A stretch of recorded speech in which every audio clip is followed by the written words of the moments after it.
안녕하십니까. 오늘 방송에서는 수맥이 루푸스 등의 면역 질환을 유발하거나 악화시킬 수 있다는 내용을 중심으로 이야기를 해볼까 합니다. 수없이 많이 경험한 사실이지만 수맥이 건강에 끼치는 영향은 절대 적지 않습니다. 아니 적은 정도에 그치지 않습니다. 강한 수맥파를 계속 얻어맞게 되면 돌이킬 수 없을 정도로 건강이 심각하게 상할 수 있습니다. 그래서 네이버 카페 877나라 회원님들의 신청을 받아 1차 수도권 수맥 탐사를 다녀왔습니다. 그 결과가 궁금한 분들이 있을 것 같아서 차례대로 방송을 통해 소개해 드리도록 하겠습니다. 원래는 책 출판 관련 협의를 위해 대구에서 서울로 올라가던 일정이 잡혀 있었습니다. 서울로 가는 길에 함께 진행한 수맥 탐사가 바로 이번 과정이었습니다. 그런데 신청하신 분들의 지역이 서로 멀리 떨어져 있어 어쩔 수 없이 강행군했습니다.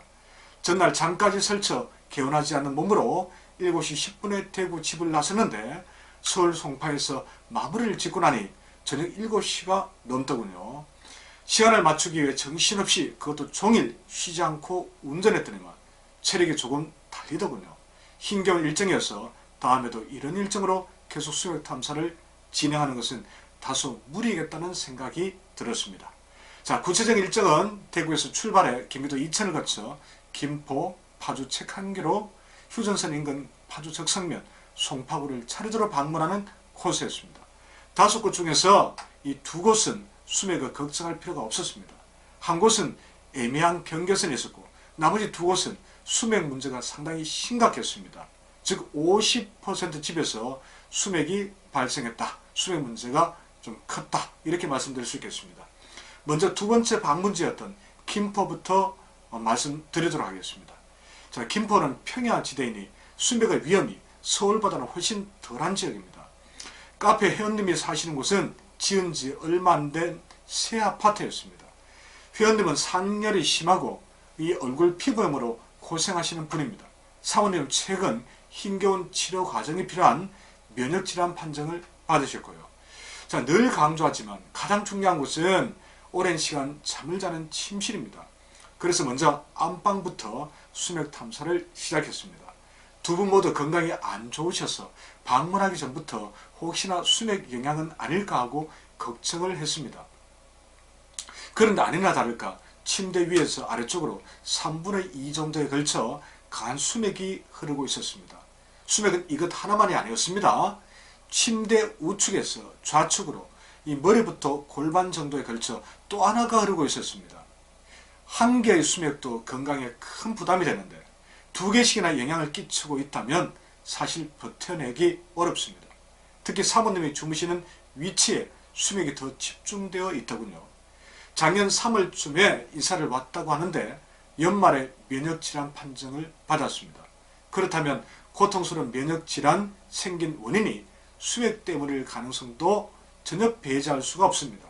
수맥이 원인이 아니라고 해도 최소한 증상을 더 빠르게 악화시킨 보조적인 작용은 했으리라 짐작됩니다. 수맥 한번 있는지 확인하면 되겠습니다.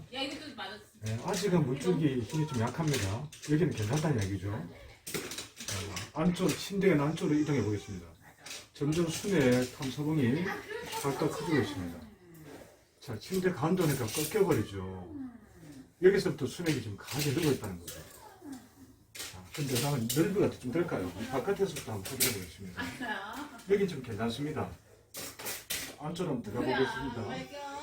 지금 수맥 탐사봉이 각도가 커지고 있습니다. 꺾이고 있죠. 완전히 꺾여버렸습니다. 지금 이 침대에 이사 온 지 한 1년쯤 됐다고 하는데 물줄기가 지금 머리맡에서 이쪽으로 한 이 정도 넓이에서 흐르고 있습니다. 한 개 방해를 찾았습니다. 자, 다리 쪽에는 지금 문제가 없습니다. 한번 올라가 보겠습니다. 자, 저쪽에서 제 몸쪽으로 오는 수맥이 있는지 한번 보도록 하겠습니다. 네, 꺾이고 있죠. 네, 그러니까 무릎 있는 위치에서부터 수맥이 지금 나타나고 있습니다. 그러니까 이 위에 머리가 제일 중요하죠, 사실은.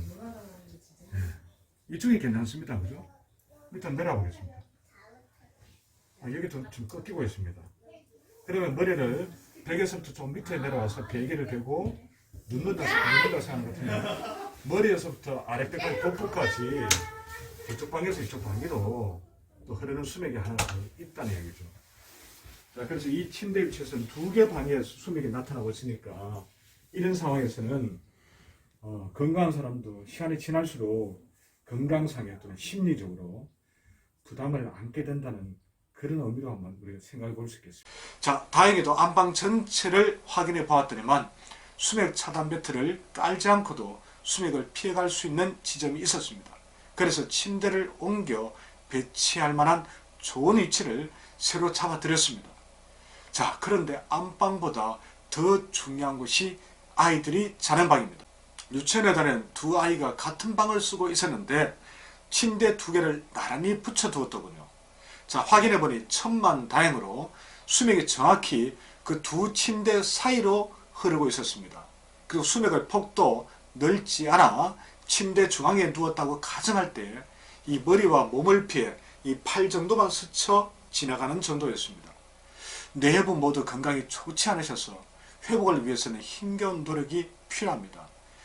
자, 그런데 이렇게 수맥의 영향을 강하게 받는 상태에서는 아무리 체질 섭생을 열심히 하고 좋은 방법을 동원해도 무너진 건강이 회복되기가 쉽지 않습니다.